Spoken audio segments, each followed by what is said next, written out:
And this is the point where I'm going to ask David Ahern to join us, please. And David has come specially from London to be with us this evening for this presentation, and we thank you most sincerely for so doing. And the down arrow is here, if that makes life easier for you. That's great. I have you right first. Okay. Okay. And I've got how many minutes? Well, you were promised 20, so we must give you 20. Is that okay with everybody? Yes. Yes. Yes. I'm sure I can go over that. You know, if you could do it in 15, it'd be fantastic. Okay, I might even try to do that. But if you could. Yeah. My name is David Ahern. I'm the CEO of the Shannon Trust, and I'm here today with Bill Faloon, who is one of our senior volunteers and has been with the Trust for a number of years now. And he is a very typical Shannon Trust volunteer. He gives a huge amount of his time, he does it with great passion, and he's done a fantastic amount of work over the last 18 months or so in getting the pilot for Toe by Toe running here in Ireland. Last time I went to an event where I presented with my team, one of the guys came up afterwards and said, I've never been to an evangelistic event before, but he says, I feel like I've been evangelized. So I asked him, was it a good evangelization or a bad evangelization? To which he says, well, it was quite good because he then volunteered to be one of our volunteers. And I make no sort of apologies for being evangelistic about it because I do passionately believe in it, but I will also be objective as well. Right. The work that we do. The great thing about the Shannon Trust Reading Plan, Toe by Toe, is its absolute simplicity. And it's about a peer mentoring program where we get prisoners who can read to teach those prisoners who struggle with literacy. And the program they use is the Shannon Trust Reading Manual, a copy of which is on the desk there, if you'd like to have a look at it later on. The reading plan in the United Kingdom runs in 160 prisons and secure establishments. There are 163 prisons in the United Kingdom. It's not that we're in all but 3. We're in a few immigration centres and young, very juvenile establishments, but we're in the vast majority of prisons delivering the program now. And we have an amazing team of volunteers. We have 160 volunteers, and they are each attached to a prison, and they work with a member of the prison staff to deliver the program. And they, in turn, as I say, work with up to 250 members of staff within the prison service. Some of them do the work of delivering the program in their free time, and some of them do it in paid time. But in the early days, practically everybody in the prison service who supported us found time to do it in their own time. What do we do? Well, very simply, we provide a volunteer for each prison who provides advice. We provide resources, and we also provide the manual. So it's pretty much a cost-free program to the prison service in the United Kingdom. The only costs that are incurred are those that are ones that would naturally fall within the system.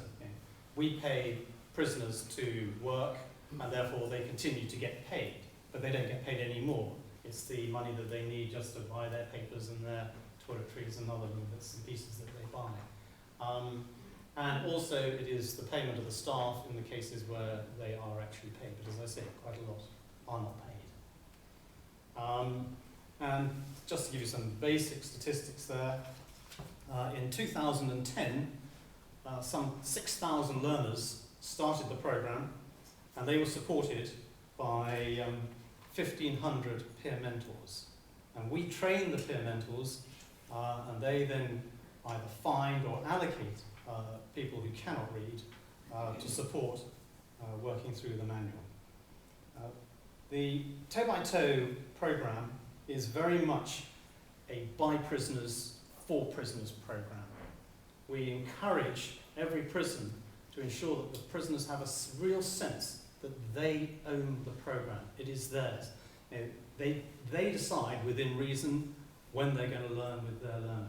They decide how much time they're going to spend learning with that learner. They decide whether there are any additional support sort of assets that they need, such as emergent reading materials. They're the ones who get to know this individual, and they will consult with their member of staff as to what is potentially available, but they are very, very involved in running that relationship, because the peer mentoring aspect of it is fundamentally important. It's about two people giving time to one another. And obviously this is about a mentor giving of their time to another individual. And for some, it's the first time that they've ever done anything like that. And the reward that they get from that is considerable.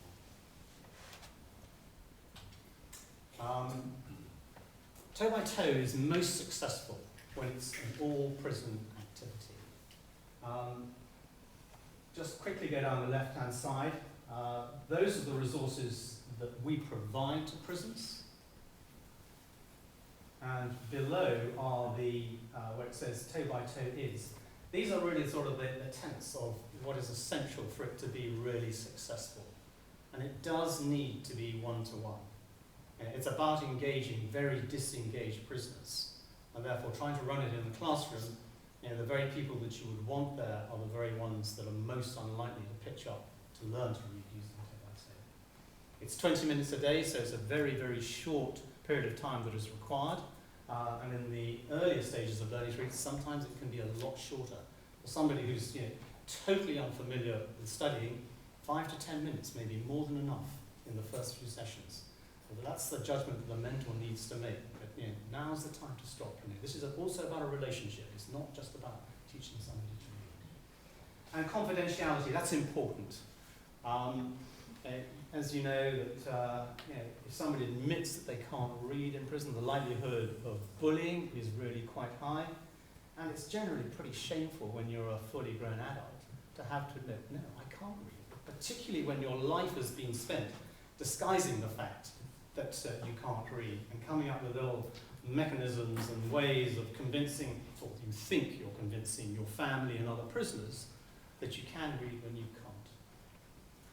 On the right-hand side, this just gives you an idea of the various departments that can be involved in the reading plan. And it's most successful when it is an all-prison activity, when everybody buys into the concept of it, where it's got the support of education, it's got the support of officers, it's got the support of people working in the workshops.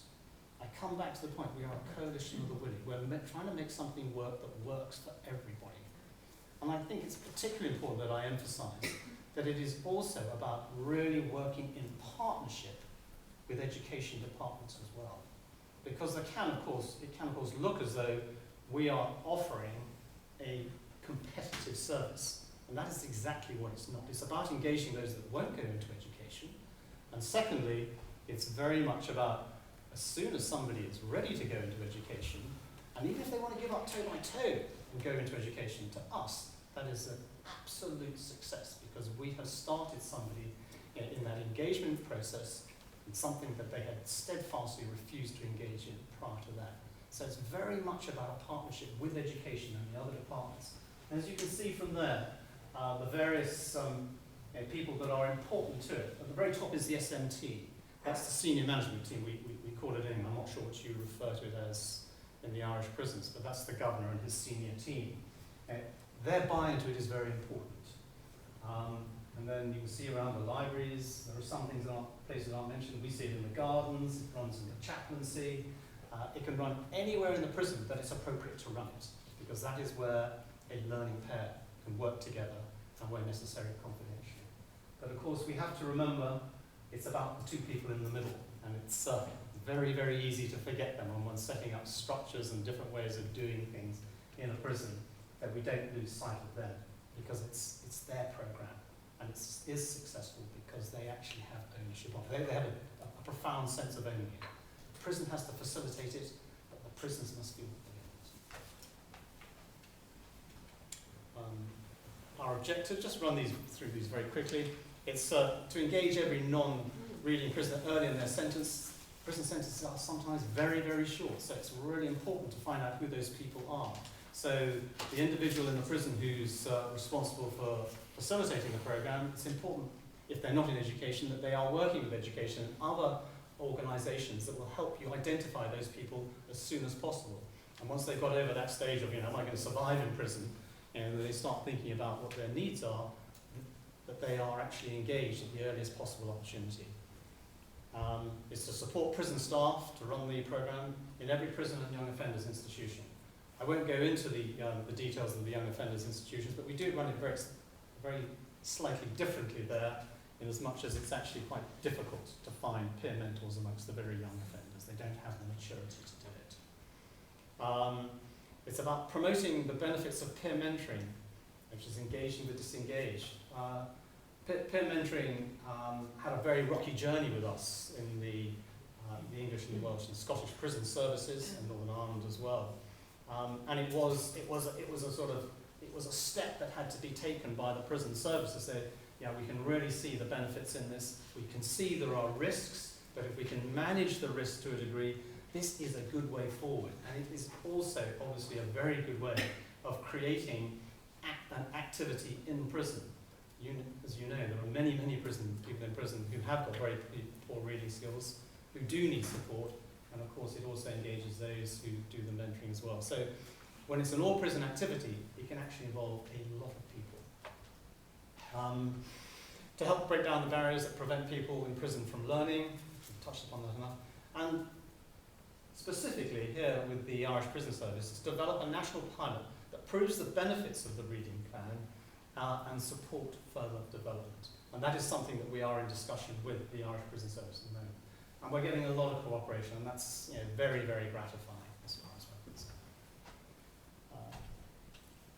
The impact, very quickly, we've done a few studies. They have been fairly limited, but these are qualitative questionnaires. I think technically these aren't qualitative, they're quantitative, I'm told, but I think they're qualitative. About what the impact is upon both the learners and the mentors that are in the programme. And looking at those percentages, I won't go through them, but it is remarkable how positive the responses are from those people once they have fully engaged in the toe-by-toe reading scheme. And what is of course very encouraging is that the bottom line is that 97% of the learners want to go on to further learning. And the impact on reading age, again, we've started assessing this. We've introduced our own reading measure, which is very much based upon the toe-by-toe reading manual, and we've been piloting it. And we found that particularly in the early months, that the progression when the programme is followed, whereby it is 20 minutes a day, 5 days a week, on average, well, we saw a progression, average progression of 0.98 of a year for each month the learners were in the programme. And another statistic, we did a very small evaluation assessment on 24 learners, people who come into the programme being non-readers or had very, very poor reading skills. And within 6 months of being in the reading programme, they had gained 36 qualifications between them. So these people, practically every single one, had gone on to further learning or they'd gone into skills training. So it had been a transformational time for these people. That the sense of low self-esteem, the sense of failure had been challenged, and they wanted to give it another go to see if actually they could sort of put right what they saw, I believe they saw, as the wrongs of their early education. And of course at the heart of that is, as I said, is raising self-esteem. I will now pass you over to Bill Faloon, who will talk about the pilot and what's been going on here in Ireland. And then you'll be hearing from Brian, who will be talking to you about his experiences of delivering toe-by-toe in his prison.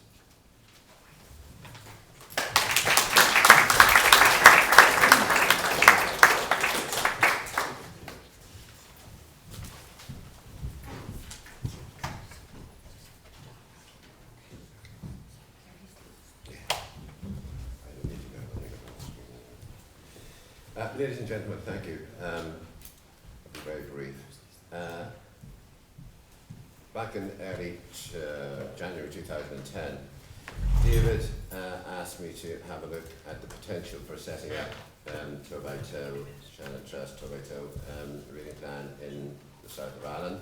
Having successfully launched it in Northern Ireland 4 or 5 years ago, with them, I'd say, great success.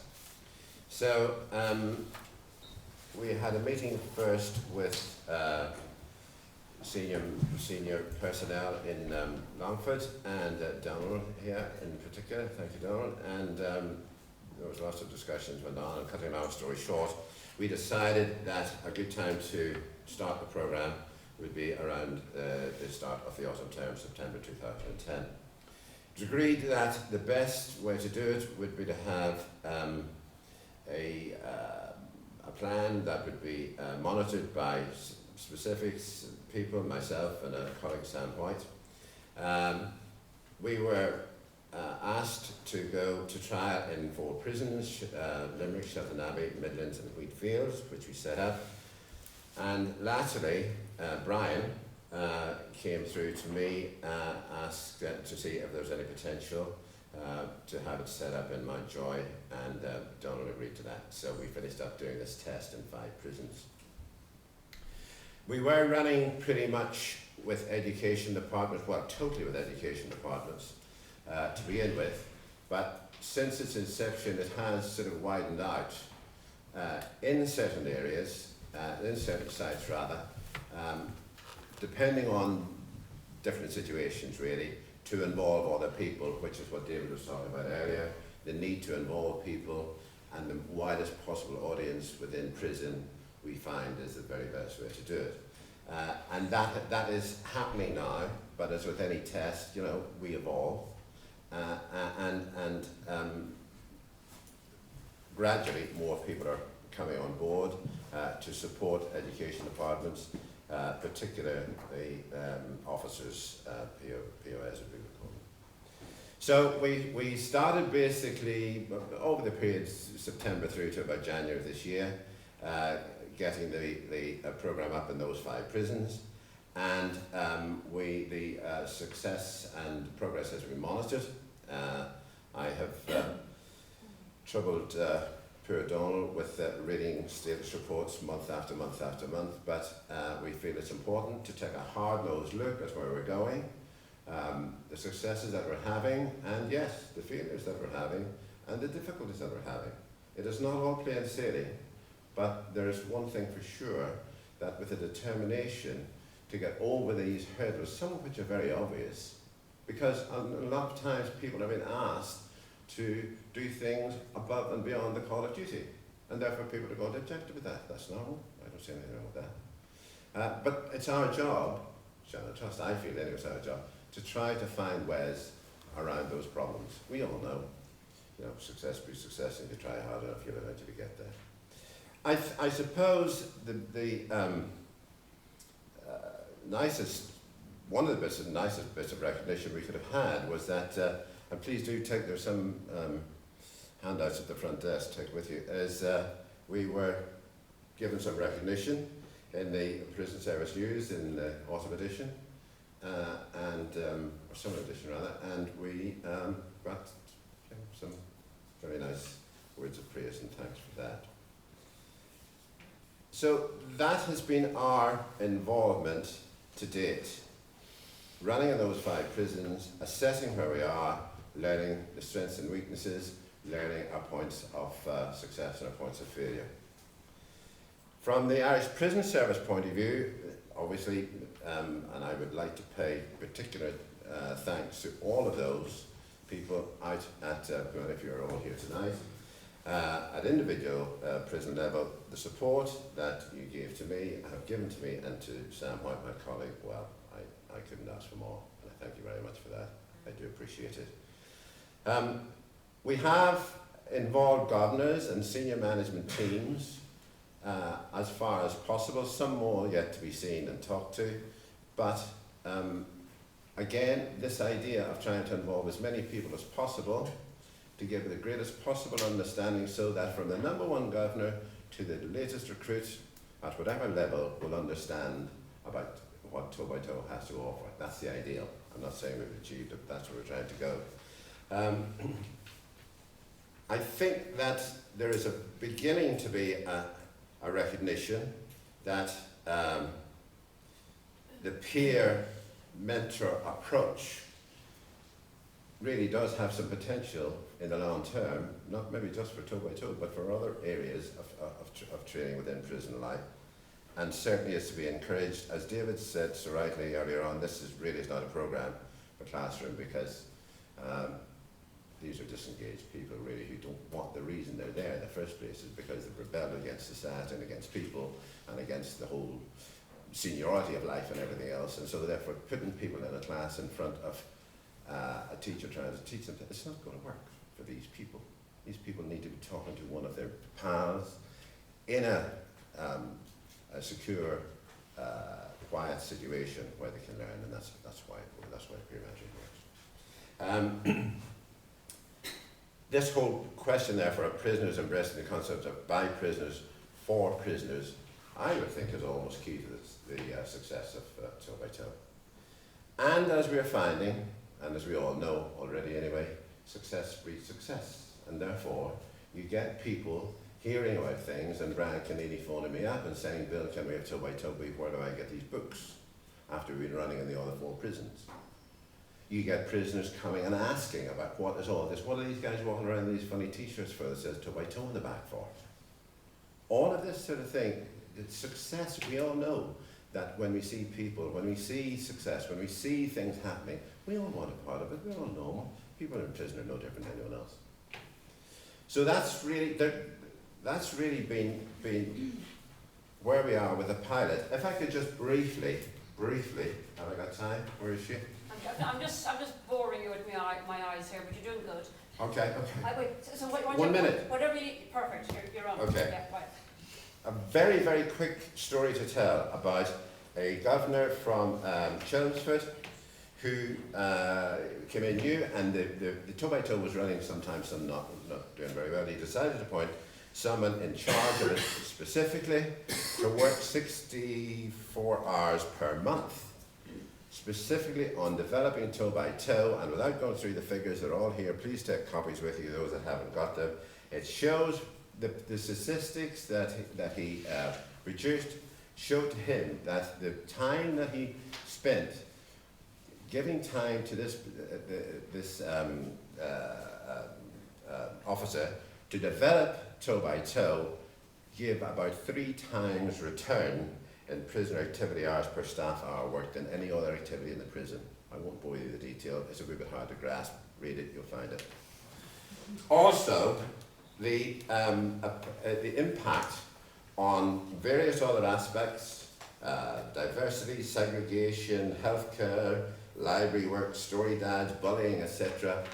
Massive impact. I think what I'm trying to say is 2x2 works, guys.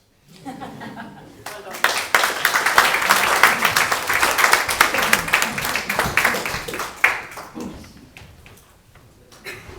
Now, Brian, you're up next. We'll take the view that the best wine has been held until last, will we?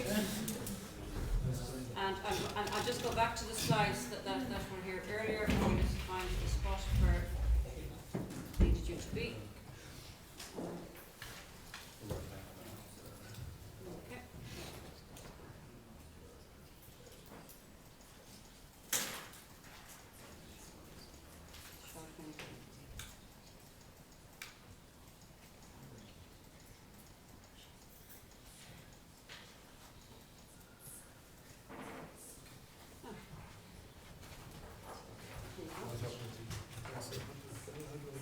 And here were the down arrow.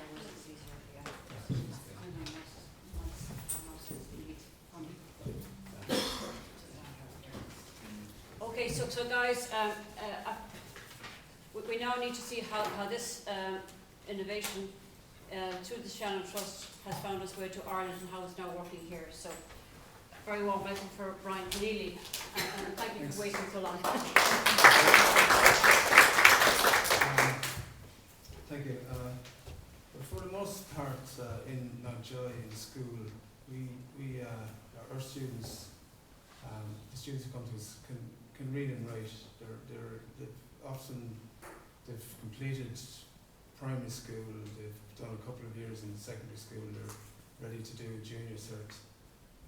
They mightn't have had positive experience, but they usually are up to scratch on reading and writing. Not them all, but the vast majority of them. And they're fine. They're going to thrive in the school, and you know, we're kept busy with them. There's no problems there. There are holes in their literacy skills that they come up at all levels, even up to leaving cert. There's literacy gaps that the English teachers have to fill in, and all the teachers, as Stephen was saying as well. Literacy is taught in all subjects at all levels in the school, so that's fine. But there's a whole population of Mountjoy and the other prisons where it's a whole population of people who cannot read or write, or pre-level where they're just about able to write their name, level 1 where they can write their name and address maybe, but they're not there, and who aren't going to come up to the school. So it's these people that I was been thinking about, and I've been thinking for a while about how to reach them, and then I came across Toe by Toe and talked to Bill Faloon, and that's how I came to it. So to try and reach them some way, that was my motivation for it anyway. So let me see. It's as has been explained. It's and I won't go through that. It's peer tutoring to prisoners, teaching prisoners, using one reading manual, which starts off like this, first 27 pages, and builds into, you can show it there, builds into that, but we don't want to be, when you meet a student first, you don't want to be shown a book that size, so this is given to them, and if you complete this, you will be on the road to reading. It's phonetic based. I'll briefly go through that. In that, it's the alphabet is there at the beginning, but the concentration is on the sound of the letter. Rather, that's what's emphasised. So you say but you make sure you just sound out the letter B, butterfly, B, C, cat, C. So that's basically the approach, and words get bigger. But I want to go on about that. No specialist skills required in that. That's why other prisoners can teach prisoners. Nobody needs to be a teacher. That's very important as well. As long as you can read and write to a certain extent, you can pass it on to somebody else. The lessons are short. They recommend five 20-minute lessons a week, but sometimes that might be practical. So if you did it 3 times a week, I think that would be better than nothing at all. The learner is in control, as David talked about. So from January to June of this year, I've been running the pilot scheme in Mountjoy for one morning in the main jail and one morning in the medical unit. And in that time, I've trained 10 mentors and had 8 students partaking in the program.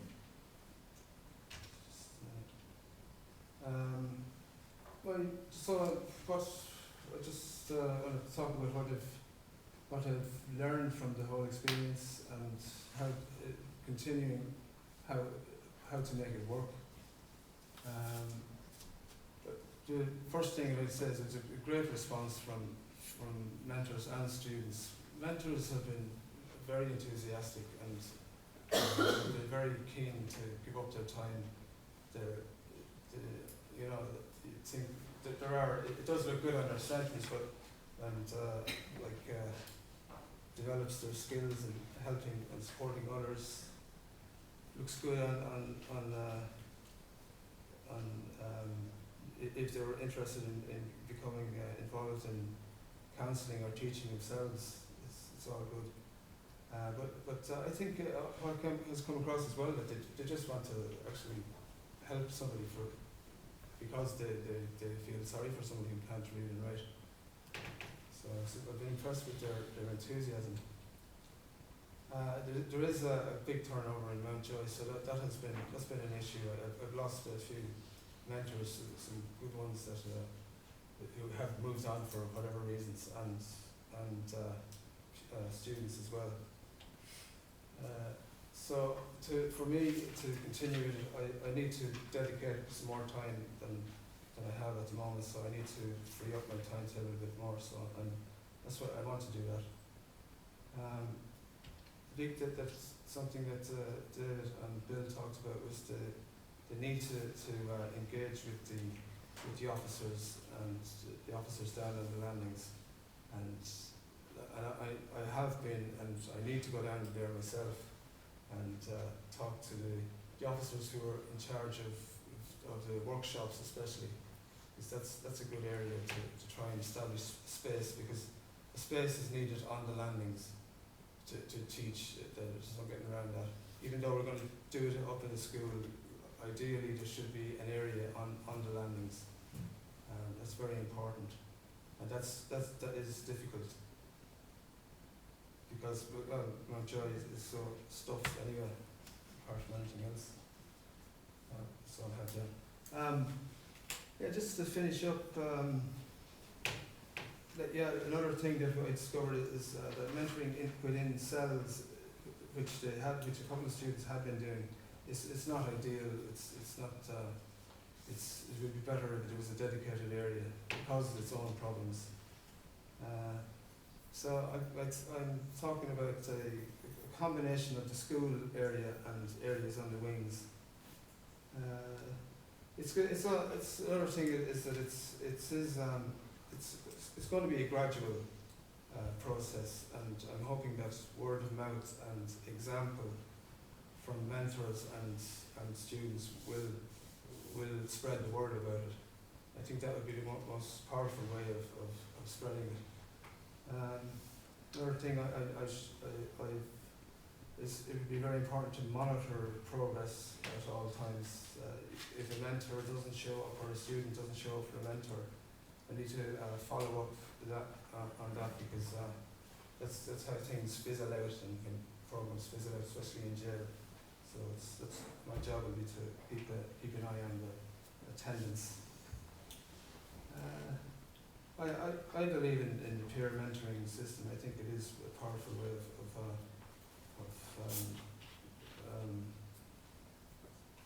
teaching in general, especially in prison, where when a prisoner can pass something on to another, and especially something so important as literacy.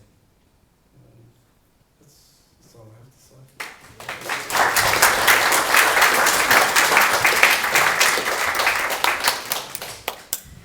Okay, folks, so for such an enormous panel of speakers, we haven't overrun too much. And I congratulate you all and thank you for your cooperation in that regard. There's been a phenomenal amount of information thrown at us about the innovations in literacy within the context of prisons, and I'm sure you've got loads of questions. We have filmed this evening's proceedings, so not quite Hollywood, but we might be able to actually squish it down and actually have it available on the ACJRD website, because there are plenty of people who want to be here tonight for other reasons that they couldn't be. And I think one of the main issues is that whereas this has been an area of interest for a lot of people interested in criminology, it hasn't necessarily got the profile that it needs, and that maybe this might be the start of that changing with the wide face of membership that we have. Now, so I think if we take maybe a show of hands to say who's got questions. I was going to say we take three questions if there were burning issues, so for anybody, and then leave it at that. I was just going to ask one quick question, really, just Mark Allen from the Matt Talbot Ballyfermot. We'd be very interested in the and great work on the the adult literacy, what do you call it, the interactive computerized program there. How soon do you reckon we can get it off? Later on maybe, or later on the year? I think the